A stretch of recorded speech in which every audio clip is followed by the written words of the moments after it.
ओम शांति। और सर आप कैसे हैं? आशा करती हूँ आप सब अच्छे होंगे, अपने स्थान पे मंगल में होंगे और ईश्वर की चैंटिंग कर रहे होंगे। ईश्वर का नाम लेते रहिए। ईश्वर जो है बड़े दयालु हैं, सब पे अपनी दया दृष्टि रखते हैं। आज जो विषय जो लाई हूँ, एक कथा मैंने सुनी थी, बड़ी अच्छी लगी मुझे। चलो मैं सोचती हूँ कि आज आप लोगों के समक्ष सुनाती हूँ। एक समय की बात है, एक राजा था। तो उनके राज्य में एक था कि जो एक राजा जो राज्य करने के बाद उसको एक जंगल में छोड़ देते थे। मतलब कि एक राजा था, तो जब वो 70 साल राज्य करता था तो प्रजा बड़े हंसते हंसते नाचते घूमते उस राज्य को अपने सिंहासन में बैठाते बैठाते उनको नदी के उस पार उसे छोड़ आती थी, नाव में बैठाकर, और नदी के उस पार उसको छोड़ आती थी। और मतलब कि उनका एक रूल था, उनका नियम था कि हर राजा 70 साल तक राज्य करेगा। उसके बाद जो भी राजा 70 साल के बाद नदी के पार जाकर रहेगा। राजा बेचारा बड़ा होता था, हर बार राजा सोचता था कि नदी के पार तो जंगल है और जंगल में जंगली जानवर हैं। अब तो मैं क्या 70 साल में हर राजा यही सोचता था कि अब नदी के पार चले जाएंगे और वहाँ जंगली जानवर हमें खा जाएंगे। पर क्या कुछ बोल तो सकता है, कोई नियम था इनका।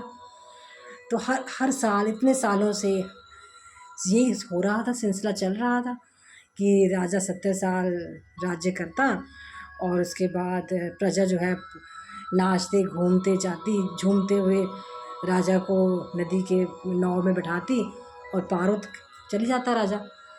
ऐसे चल रहा था।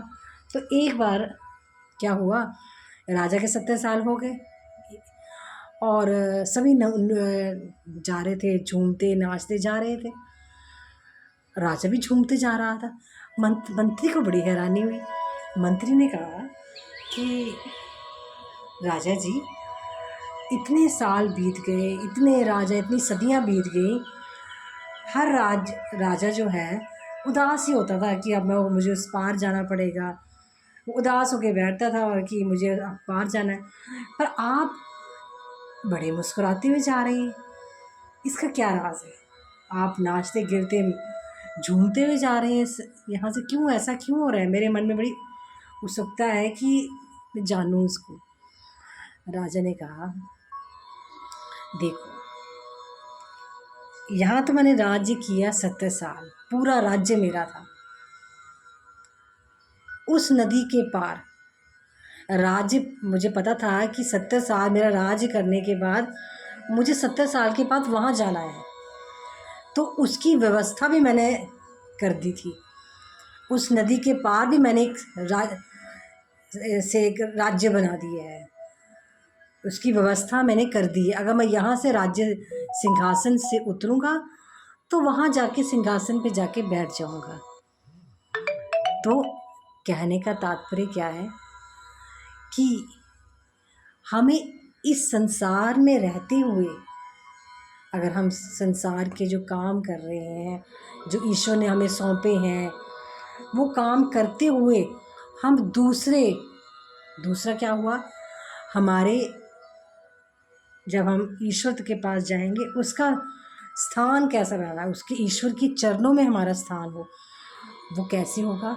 अच्छे कर्मों से, अच्छे व्यवहार से, बिना किसी का दिल दुखाए, बिना किसी से ईर्ष्या द्वेष किए। वो एक स्थान जो हमें बनाना है ईश्वर के प्रति। कितना अच्छा भाव जो है इस कथा में था कि हमें जो है इस संसार में रहते हुए, लोग हमें नहीं कि हम ग्रस्त हैं, हम ये नहीं कर सकते। आप ग्रस्त रह के भी ईश्वर का नाम ले सकते हैं, ईश्वर की चैंटिंग कर सकते हैं।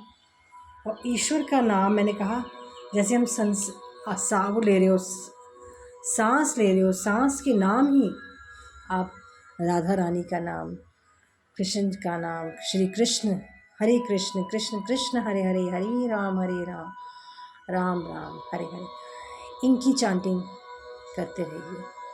जो भी आप जिसे भी मानते हैं, अपने गुरु को मानते हैं, ईश्वर को मानते हैं, उसकी चांटिंग करते रहेंगे तो आपके मन में किसी को दिल दुखाने का, किसी का मजाक बनाने का, कुछ लोगों को बड़ी मैंने आदत दे होती है कि किसी का मजाक बनाने का, उन्हें बड़ी प्रसन्नता मिलती है किसी पे हंस के कि ये कुछ गिर गया, मजाक बना दिया। नहीं, ये व्यवहार अच्छा नहीं है। ईश्वर प्रसन्न नहीं होता उन पर कि आप किसी पे हंस रहे हैं कि वो उसका कोई कार्य गलत हो गया और आपने सारा समाज नहीं। हमें अगर किसी से गलती होगी उसको ठीक करने के लिए आप उसकी मदद कर सकते हैं कि चलो कोई बात नहीं, हम फिर से हो जाएगा, ठीक हो जाएगा, प्रोत्साहित कर सकते हैं, इसको ठीक हो जाएगा। मतलब कि ऐसे ऐसे कार्य हमें, अगर हम ईश्वर की चांटिंग करते रहेंगे तो हमारे मन में भाव इस प्रकार आएंगे, दया का भाव आएगा किसी प्रति, कि हम किसी को कोई कष्ट ना, हमारे द्वारा कोई कष्ट ना हो जाए, ये भाव उत्पन्न होते रहेंगे। तो ये भाव जो था, यही था आज की कथा कि मुझे बड़ी अच्छी लगी, तो मैंने चलो आज सबको ये सुनाती हूँ। आप लोगों ने भी सुनी होगी कथा, अगर सुनी है तो अच्छी बात है। तो मुझे सुनी में लगी तो मैंने कहा चलो मैं भी आज आपको इसी विषय के ऊपर बताती हूँ कि हमें अपना जो स्थान है ईश्वर के पास, क्योंकि जाना तो सबने ईश्वर के स्थान में ही है, तो ईश्वर का जो स्थान हमें कहाँ मिले, अच्छे कर्मों के द्वारा हमें अच्छी वो जगह मिले, ईश्वर के चरणों के पास मिले, ताकि हमारा जो है बुरे कर्म, क्योंकि मनुष्य को मृत्यु का सामना तो करना ही है, क्योंकि कोई भी अमर होके तो रहता नहीं है, सबको ईश्वर के पास तो जाना है। तो मनुष्य डरता है, मरने के नाम पे हर कोई मनुष्य डरना शुरू हो जाता है कि अब मुझे जाना पड़ेगा। पर अगर संसार में किसी ने अच्छे कर्म किए होंगे, क्योंकि अगर देखो, अगर गलती की है तो अगर आपने, टीचर ने परीक्षा ली है, परीक्षा से हर कोई डरता है, पर जो और जिसको जिसको सब कुछ आता है वो बड़ा प्रसन्न होता है कि मेरी परीक्षा बड़ी कैसी होगी, मेरे तो अच्छे नंबर आएंगे। तो ऐसी मनुष्य है कि अगर अच्छे कर्म किए होंगे उसी मृत्यु से डर नहीं होगा, वो है जब मृत्यु आएगी वो अपना लेगा, क्योंकि ईश्वर के पास जाना है। हमने ऐसा कोई कर्म नहीं किया है कि ईश्वर हमसे नाराज़ हो, तो हमें, और जो पापी होगा वो डरेगा कि नहीं अब मेरे मृत्यु आने वाली है, अब क्या होगा, मुझे पता नहीं कितने पाप का सामना करना पड़ेगा, पता नहीं क्या क्या भोगना पड़ेगा। तो हमें जो है इस भाव को ही देखना है कि हमें ऐसे कर्म कीजिए कि कोई आप पे ये ना हो कि हमें पछताना पड़े कि हमने गलत काम कर दिया और कैसे हो गया। तो इन चीज़ों से थोड़ा सा अपने आप को, अपने जीवन को देखना चाहिए कि हमसे कोई कार्य गलत ना हो जाए। जब ईश्वर की आप शरण में आ जाएंगे, ईश्वर की चांटिंग में आ जाएंगे, तो आपसे ये कार्य होंगे ही नहीं, आपका मन ही ईश्वर के प्रति रहेगा और ये जो छल कपट ये बातें आपके मन में, व्यवहार में आएंगी नहीं।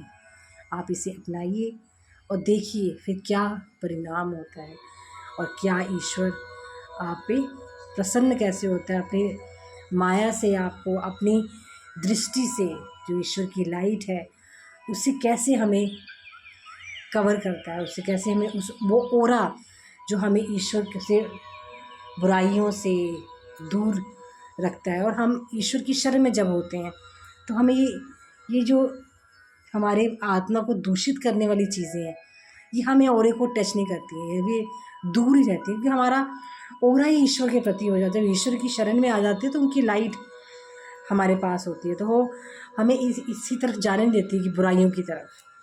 तो हमें ईश्वर की लाइट के प्रति ही जाना है, और वो ऐसे ही होगा अच्छे कर्मों से, व्यवहार से। अलग अलग भाव हैं जो ईश्वर तक ले जाते हैं। आप कोई एक व्यवहार पकड़ लीजिए, वही आपको उस स्थान से ईश्वर तक पहुंचाएगा। आज का विषय यही था।